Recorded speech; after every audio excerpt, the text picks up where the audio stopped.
10 3 4 ورح دومو تريا يخن ما سجل قول له بطعمي يزرحت اللي خن حواتي بطعم تتنقع مريم بطعمي تتنقع عنا زاوير مسكن بقول الجير اللي ينبع تقاطي لنا رأي سلز خمسة أو صوم حدك زي أسرح حن تتقمع أو صوم حدك زي دوما خال زل لكن بقى جوجير خان نسي سيتن جير خان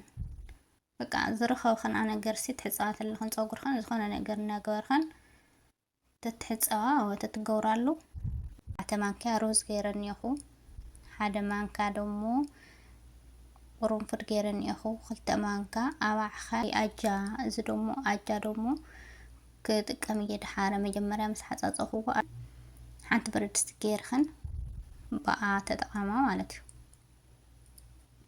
كأوز خلت مانكا أجا جيرن يخو يعني تفرش ماسك سارح خن نصقر خن نطبق نقعد خن كاو كمي كان نصاز خنه بيان ساوسو من حدك زي تزرخو خنا أو أزي بطعم يسحق ميته مريمن تحد إيدي كاميرا حزت تحد إيدي خمس جيري دمو نصح كالسي زي تتكملو بغير خن أنا كالسي بكالسي جيري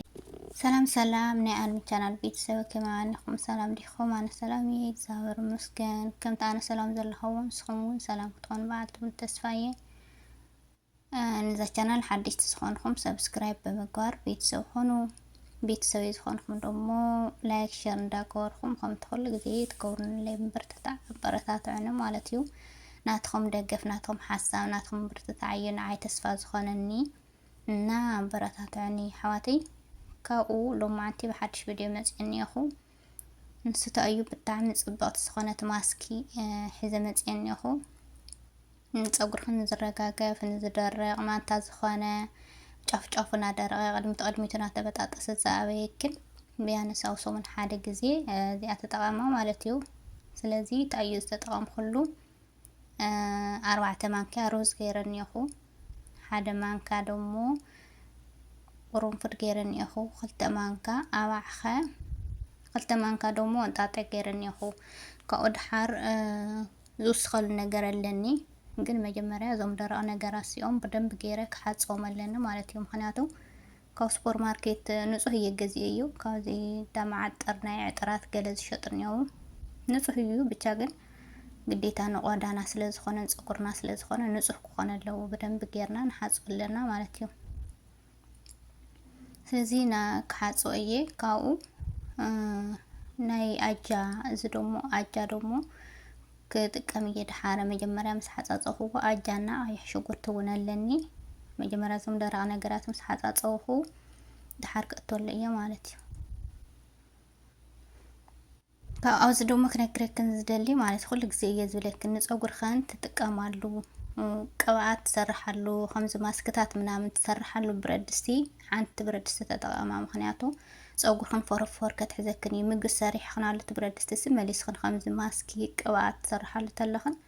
فور يزت تحزكن مالتي صوغ خن هيك خكني سلازي ناي بعل خن بقى تسكزي خن ديو تس زي تتقوموا لمادام خن عند بردستي غير خن بقى تتقامى مالتي كأوز خلتماكا أجا غيرني أخو بعرونيا تايز بحال زنير مشروم دي مشروم يدي بحال نيرو بچا أجا نزع زغي شغورت دومو حسوا بيلا غيرلني أخو خلت برشقو ماي غيره كبسلو يبدن بغيره وين 25 دقيقة أكاوي بدن تبسلو لكن مخنياتو تطحنو تلخن منتان صبوق كون لخن صبوق زخونه كريم ماسك منتان كون لخن مالتي تفلت أقدر 5 عينة ماسكتات كوي شيء يوناي غاي شغورت ماسك له ناي روز ماسكتات له يشط يوم بطعم بخبار واقع يوز شيء مالتيو أنا سجاري من بقدمي مسكول عمي خيدنا يرا سوبر ماركت سي ماسكتات بقى خبار يو 4 ريال 5 ريال منامن نشتن على بأيان حنت جزي كوسي تتكمكان سلازي أو جزخن 5 عينة فريش ماسك سارح خن نصور خن نطبق نقعد خن كاو كيميكال نصاز خونه بيانس أوصو من حادق زي تزرخو خنا أو جزخن زلكن أنا زخل زتقوم هو زي كل يكن كخال وين قاطع زي كل يكن كخال ويا وعخ زي كل يكن كخال قيح شقوت قال الأوروبا زي واللي جزاكوا يلن جن ታዘላትክን በቃ ብታዘላትክን ኣብ ሰሙን ሓደ ግዜ ከምዚ ዓይነት ማስክታት ተጠቀምክን ግዴታ ፀጉርክን ክነውሕ ጥራሕ ዘይኮነሲ በቃ ፀጉርናስ ጥዕና ዘለዎ ኮይኑ ታዘላ ኳሲ ጥዕና ዘለዎ በቃ ፅቡቅ ፀጉር ክኾነና ኣብዚ በጣም እየስሓቅ ሞይተ ማርያምን ተሓደ ኢደይ ካሜራ ሕዚ ተሓደ ኢደይ ከምዚ ገይረ ይጥሕንና እታ ብረት ድስቲ ከመይ ከም ትሽከርከር ዘላ ግን ኣብ ዝተሳሒተ እየ ብታሕቲ ጨርቂ ተዝገብረሉ ነይረ ከምዘይ ይመለን ነይሩ ሰውየ ክብል ነይሩና ምስክነይቲ ተሽከርኪራ ኣነ ከዓ ስራሕ ይሰርሕ ኣለሁ ማለት እዩ እና ከምዚ ገይርክን በደንብ ገይርክን ተጥሕኖ ሪኢክን ኣብ መጨረሻ ከፅሎ ከለኹ ብጨርቂ ወይ ዝተበላሸወ እንትን ዘይተጥቀማሉ ነፀላ ኣለክን ምሽ ንሱ ጥቀማት ከላይክን ወይ ደሞ ንጹህ ካልሲ ዘይተጥቀማሉ ገይርክን ኣነ ብካልሲ ገይረ እየ ዘፅልሎ ማለት እዩ ግን ተፅልል ተለካ ብጣዕሚ እዩ ዘድክመካ ኢድካ በቃ ሞል ሓጭ እንዳለ ኣይ እንትን ኣይብልን ይፀልኽ ርኢክን ዶ ደስ ክብለካ ከምዚ ትሪኦ ተለካ ንባዕልሲ ክንደይ ደስ ክብል ኣብ ፀጉርካ ትገብሮ ተለካ መግደፍኦ ከመይ ከም ዘለስልሶ ማለት እዩ በቃ ናይ እንጣጥዕ ጀል ዝተቀባእክን እዩ ዝመስለክን ስለዚ ሳብ መጨረሻ ሓቢርክና ንፅንሓ ጠቕመክን እያ ንዓይ ስለ ዝጠቐመኒ እየ ሸር ዝገብረልኩን ዘለኹ ተጠቐማሉ ተጠቒምክን ረኣዮ እሞ ካብኡ ለውጢ ደሞ ብሓደ ግዜ ይርከብን ለውጢ ብሓደ ግዜ ይርከብን ካብኡ ኣብዚ ደሞ ቀይሕ ሽጉርትና ፃዕዳ ሽጉርቲ ገይረ ብዘይት ዘይቱን ዝስራሕ ቅብኣት ነይሩኒ እስቲ ይገብረሉ ኣለኹ ማለት እዩ ምክንያቱ ንከይደርቅ ፀጉሪ ኢለ ለውጢ ብሓደ ግዜ ይርከብን ቢያንስ 3 ወርሒ 4 ወርሒ ንእሽተን ለውጢ ትርኢ ካብኡ ከምኡ ናበልካ እምበር ሎማዓንቲ ተጠቒመ ንምንታይ ፅባሕ ፀጉሪ ዘይነውሐ ኣይበሃልን ከመይ ገይርካ ብሓደ ግዜ ለውጢ ስለ ዘይርከብ ማለት እዩ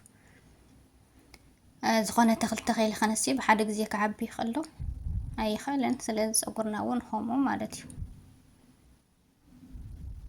ከምዚ ገይርኩም ብደንብ ተተሓዋውሶ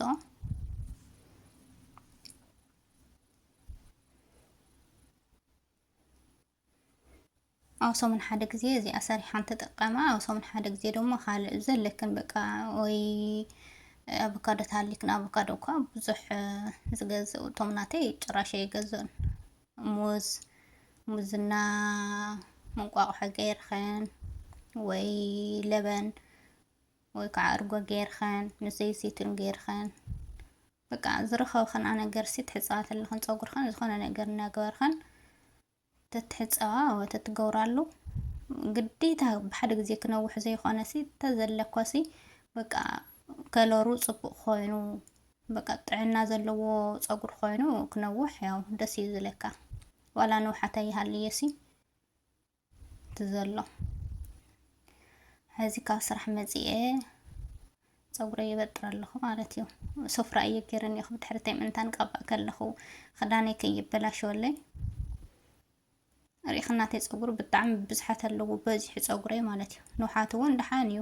ካብቲ ዝነበረ ኣብ ፎቶ ሪኢክን እትኾነ ኣይኽን ቅድሚ ሕዚ ዝነበረኒ ሓዚ ሓደ ዓይነት ኣይኮነ ብደንብ ገይረ ክቐባኦ እየ ካብ ስሩ ጀሚረ እስካዕ ጫፉ ማለት እዩ ግን ከምዚ ቀባእ ከለኹ ስኽፍኽፍ እየ ዝብል ሰውነተይ በቃ ስኽፍኽፍ እዩ ዝብለኒ ግዴታ ቀባእ ስለ ዘለኒ ክገብረሉ ስለ ዘለኒ ፀጉረይ ገብር ኣለኒ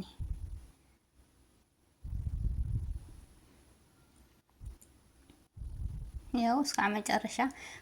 ካብ ስሩ ጀሚረ እስካዕ ጫፉ ማለት እዩ ብደንብ ገይርክን ንውሽጢ ከምዝኣቱ ገይርክን ማሳጅ ትገብራሉ ማሳጅ ክገብረሉ እዩ ማሳጅ ቢያንስ 10 ደቂቃ ወይ 5 ደቂቃ ማሳጅ ትገብራሉ ማለት እዩ ማሳጅ ፅቡቅ እዩ ንፀጉርና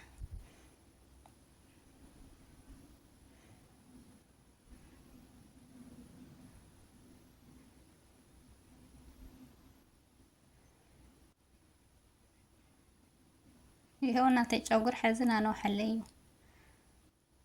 ሕዚ ከምዚኣ ኢላ እኒሃ ድሕሪ 3-4 ወርሒ ደሞ ትሪኣ ኢኸን ማሳጅ ክገብረሉ ኣለኹ ብጣዕሚ እየ ዝድንጉ ክቕባእ ከለኹ ኣብዚ ደሞ ዘይት ኣቃፂልኒ እዩ ማዳም እየ ፍስታትሊ ዘይትና ቢያንስ ኣብ ሮመዳን ስራሕ ዝሰርሓ ተለኽና ሓወተይ ብጣዕሚ ተጠንቀቓ ማርያምን ብጣዕሚ ተጠንቀቓና እግዚአብሔር ይመስገን በቀለሉ ገይርልኝ እምበር ተቃፂለ ነይረ እየ ስለዚ ከምዚኣ ገይርክን ተጠቃማ እስካዕ መጨረሻ ሓቢርክና ስለዝፀናሕክን ሰናይ ንዓኹም ባይ ባይ